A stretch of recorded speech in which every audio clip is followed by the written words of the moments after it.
Hi everyone, welcome back to my YouTube channel.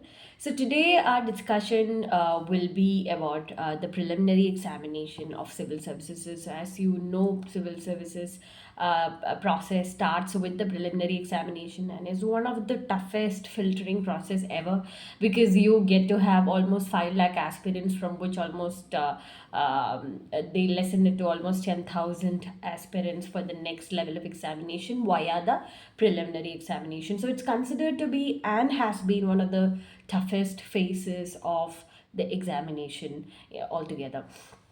So I would briefly tell you on how the structure of the preliminary examination is, and then go ahead with tackling the tips and strategies that you can use to maybe face it a little easier or better.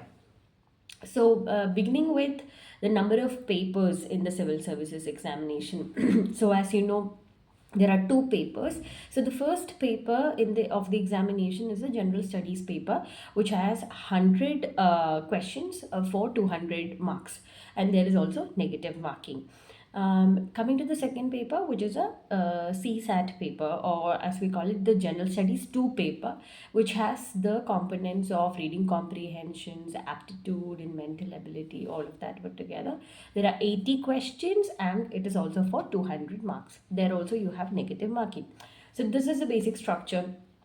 So for the first paper, what you would do is general subjects which you are covering for your main examination as well as others that gets covered in the preliminary examination. For example, history, geography, art and culture, political science, and current affairs is also there, and the general economics is there. Then you have basic of biology as well. So that is how the first paper is structured.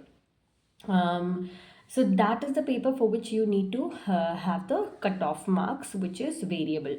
So the cutoff is decided based on the difficulty of the examination on a subjective basis each time. And for the second paper, that is the CSAT paper, you need to have a 33 percentage of marks, irrespective of the toughness of examination. The cutoff remains the same. So you need to qualify the CSAT paper, and then is your GS1 paper being corrected and seen if you are qualifying that as well. So any one of these papers, if you do not qualify, you do not qualify the preliminary examination as well. So when it comes to the preparation for the preliminary examination, so you have to learn the basic subjects, like whether they are the static subjects as well as the dynamic subjects. For example, the static subjects include history, geography, economy, and polity, maybe all of that, the basic components, and then the current affairs part, science and technology, etc., which gets evolved. So both of these areas you need to cover. So once you learn all these subjects to a certain extent, to a minimum level, then you can start appearing for all the mock examinations. So one of the most rewarding experiences of the entire preparation process is when you get to attend these mock tests and get yourself evaluated in terms of how much you're able to bring to the paper, how much results you're able to bring in from the things that you have learned. So mock examinations are very much, so you can enroll yourself into any 1 year or half year long test series that most of these coaching institute offer. So even if you're not joining for a class in particular, you can maybe enroll for their test series alone. So that is a very good thing that gets you with the practice. So when you appear for the mocks, now there are options where you can attend the examinations in the online format as well. आप घर में बैठते ही exam ले सकते हो.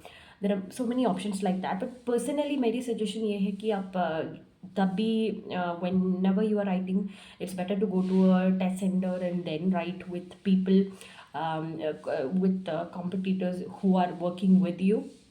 क्योंकि आपकी feeling जो है एक एग्ज़ाम लाइक एनवायरनमेंट की होना है, और उससे बहुत फ़ायदा होता है because you the tension pressure and then the performance burden जो होता है, वो आप you are able to manage that as well when you're writing in an exam like environment. So that is very very helpful. And secondly, you what you can do is to solve the previous year questions, because कभी कभी ऐसा होता है कि coaching institutes have their own language and their own type of asking questions, and that may not be closely aligned to what UPSC is asking. So UPSC language has to be familiarized, as well as the way of asking questions, and the way of their evaluation can be familiarized if you are going through the previous year question. Most of the times, if you are lucky, you get to have a repeated question as well in your paper from a previous year question. So that can be done. So keep solving, get familiarized with the language of the UPSC questioning. इससे बहुत फ़ायदा होता है. और कभी कभी मैंने ये भी देखा है कि when you're initially attempting your examination, you have a tendency to focus a lot on current affairs. I also did the same mistake. I gave a lot of hard work and I put a lot of energy into the current affairs part, और उससे मुझे उतना फ़ायदा नहीं मिला. So then I started understanding that these static portions like history, geography, economy, political science, etc., is going to give you a lot of results, because what may the current affairs be, you're going to answer these questions and get to the minimum mark. So this is not about scoring the maximum mark. This is about getting to the cutoff and getting ahead of it. So I was not a person who was scoring like how 150 and 120 and all that. I've never scored that, but I've always tried to like above the to be above the cutoff, and I was knowing like if this is the general pulse of the examination and the toughness of the examination, this will be a level which can help me like cross the lifeline. So that was there. So always try to focus on the static portions and score your maximum over there. And you there is a question as to how many number of questions have to be attempted out of 100. How many do you attempt on a compulsory basis to get to the qualifying mark? So I would say that there is no hard and fast rule as to these many number of questions have to be answered irrespective of how the exam is. That doesn't work.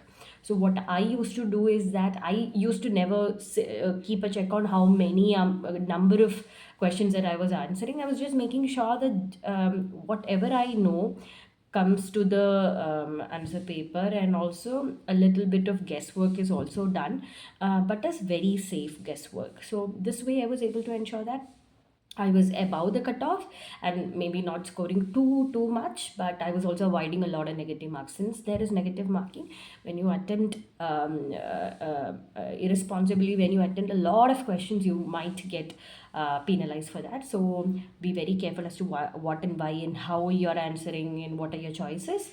So that way you will be able to score a decent amount of marks above the cutoff, so that you get above it safely. And also I would say that my personal experience from preliminary examination has been that especially the 2023 preliminary examination, which I qualified, that was considered to be one of the toughest examinations of all time, because the pattern had changed. The completely every question in the examination had been on the tougher side in terms of how they were structured. And most of them, and from the exam hall itself, I was very clear that I was getting a very big sense of how people are getting terrified, and there might be a lot of pressure on them seeing the questions itself. So what I decided for myself is that I would not get pressurized, I would not get dissatisfied, I would not get depressed in this scenario, and I will go ahead with what I have learned and what I can do to mitigate the situation in whatever capacity I can, so that I would take advantage of the fact that most of the people are facing a difficulty, or maybe the pressure is more and the performance pressure is more. So I would be able to tackle the situation if I'm not getting pressurized and I'm maintaining the stability and confidence throughout the process. So that way I remember I was very very confident. I, irrespective of the fact that the paper is difficult and I may not know none of the questions, but I was keeping that confidence, and let me tell you that confidence part has been the crucial factor, and that has definitely made a difference for all those people who have maintained the confidence and stability irrespective of the paper. तो वो अपनी practice से भी आ जाता है, अपनी previous question से देख के वो फेमिलियरिटी भी है ना, उससे भी वो आ जाता है. but whatever it is, I would recommend you to remain stable. Coming to the CSAT part, I would tell you that again, it's one of the most difficult part these days, because the toughness of examination is going on a higher scale. So, as I told you, there are two, three components like reading comprehension, mental ability, and aptitude, and the logical reasoning part. So, there is a misconception among people that you should focus only on your strong areas. Like if English is your strong area, then focus only on that and you answer only questions from there, and you get the minimum number of marks. But that doesn't work like that. I would recommend you to focus on all areas, because you never know if English is becoming difficult in one paper and you have all these easy math questions and you lose out on them. That should never happen. So whatever it is, you should give enough focus on all these three or four areas of the examination in the CSAT paper, so that whatever is the pattern of examination, or the question of that particular time, you are able to manage to get the minimum number of marks. So always you should focus on you should have a idea as to what is your strength, but definitely keep working on your weak areas. For me specifically, I think the math part was a little difficult, so I give extra focus on it. I attended classes for it. I was pretty sure that that is going to be my difficult part, and as it has been. So keep working on your weak areas, and your strengths will definitely help you.